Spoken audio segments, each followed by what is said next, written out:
the service. Would you please state your name and where you live? Ila Rowland, and I now live in Hoosick Falls, New York. How long have you lived in Hoosick Falls? Since April 1946. I see. Since 1940. Where did you live before 1946? Richford, Vermont. Richford, Vermont. And that's where you went to school? And No. I was born in Waterloo, Quebec. Oh, I see. And graduated from Richford High School and from Mary Fletcher Hospital School of Nursing in Burlington, Vermont. I see. And I also attended Columbia University. And after I finished nurses training, I relieved that first summer at a community hospital in Elizabethtown, New York. And then I got a job as a public health nurse and school nurse in Arlington, Vermont. And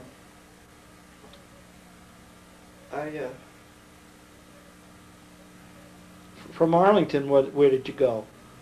well, I went back home because to be with my mother, who was terminally ill. I see.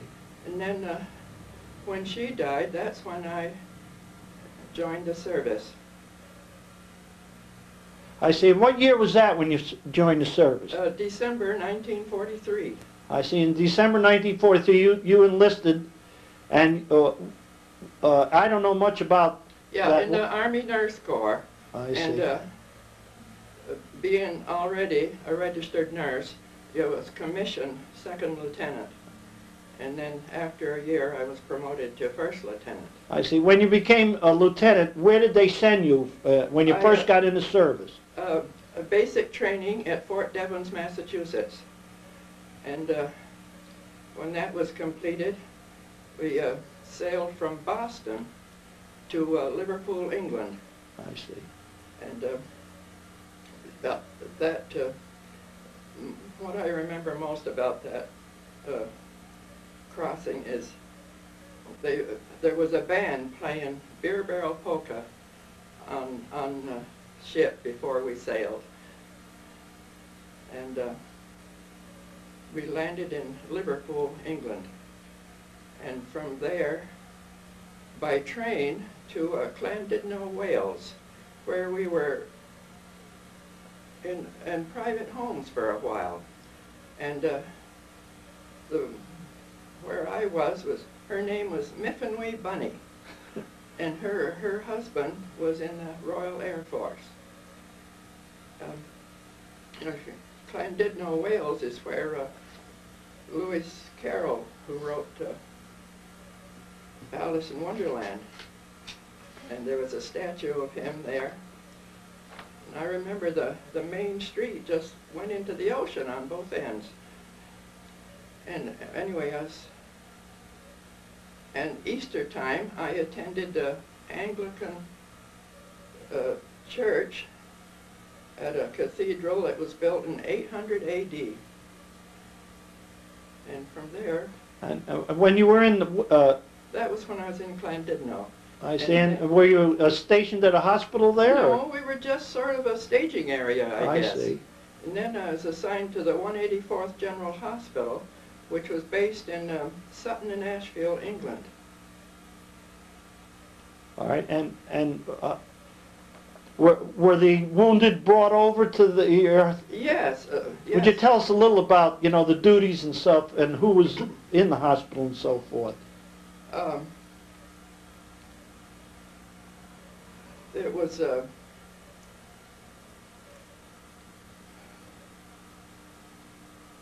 each nurse had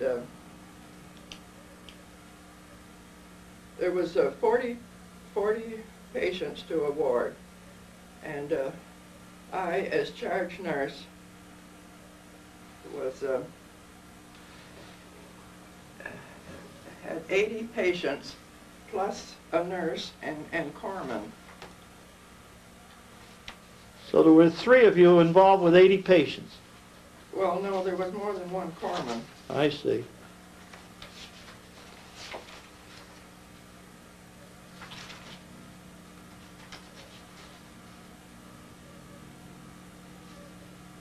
General duty, charge nurse on medical and surgical wards in a general hospital overseas. Bed capacity 2,000. Included supervision of 1 nurse and 4 enlisted men. Supervision of as many as 80 patients at one time. So that sums up what your job was at that hospital. Yes. All right. And how long did you stay at that hospital? Oh, about a year. And the patients would come in a trainload at a time, and we would be called out in the middle of the night or any time to admit them. And at one time, there was German prisoners as patients. Mm. And in order to communicate with them, there was one who was ambulatory, and he was from Alsace-Lorraine and could speak both French and German. And I still remembered my 4 years of high school French. And so he was my interpreter. I see. So French came in handy from high school. That's right. I see. And then these people would get better, and either they went home or they shipped back into battle. Yes. I see. And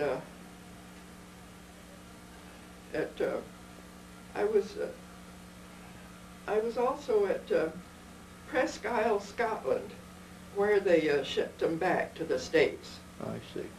Well, after you finished duty in this hospital, they Yeah. sent you up to Scotland? Yes, I was there for a while. I see. And there'd be a storm in the islands there, and sometimes they would all come right back again. I see. And you worked in that hospital in Scotland for how long? Well, I don't remember that. I see. But where did you... Not too long. And I remember a D-Day, I was in Barnstaple, England, on the Straits of Dover. And the sky was just black with planes. We didn't know what was going on at the time, but it was during the invasion of Normandy. I see. And you were stationed in England. What happened after the invasion? Were you people get real busy after the invasion at the hospital? Well, we were busy all the time. I see. All right. And how long did you stay in England then? Was all your duty in England and Scotland Yes, and yeah. Wales, the British Isles? 13 months. 13 months. All right. Then after the 13 months, you rotated back. Did you come back by boat or they Yes. fly you? Came back by boat. Yes. And where did you land? Well, I don't know. I think it was South Carolina, Right. Newport News or someplace Oh, I like see. that, but In I'm Virginia. not sure. Okay, but But anyway, keep going. I was Go ahead. after I was stationed at Valley Forge General Hospital in Phoenixville, Pennsylvania. Yeah. After that, and How long did you? About how long were you in Pennsylvania then at Valley Forge? well, I was in the service altogether 2 years, and 13 months of that was in England, so I the see. rest would be here. I see. And then when you got discharged from the service, what happened? Well, before that, my fiance, Glenn S. Rowland, had been drafted before.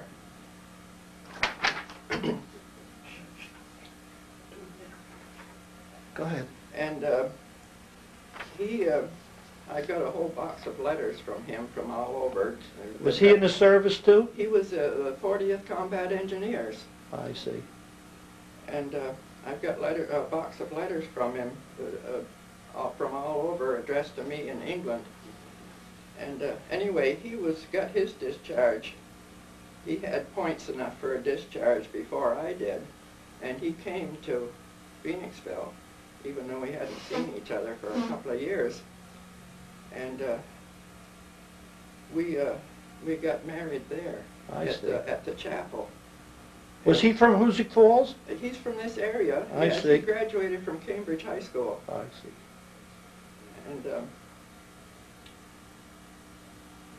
And and Then you moved to Hoosick Falls? yes, I see. And you've lived here ever since? that's right. And you had how many children? You had 3 sons. 3 sons. All right. Is there anything else you'd like to tell us about the service, or anything else about living in Hoosick Falls that you'd like on tape? Because this is our permanent tape. Anything special? Well,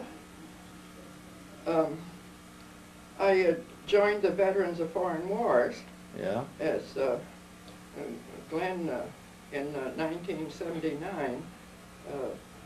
I have a newspaper clipping of Glenn, who was commander, I see. pin on me, and it was 19 women weren't admitted to the Veterans of Foreign Wars until the bylaws were changed in 1978. Wow. And so in May '79. Isn't that awful? Yeah, they changed. The bylaws were changed from man to read person. That's what should be. Yeah. And so that's when I joined.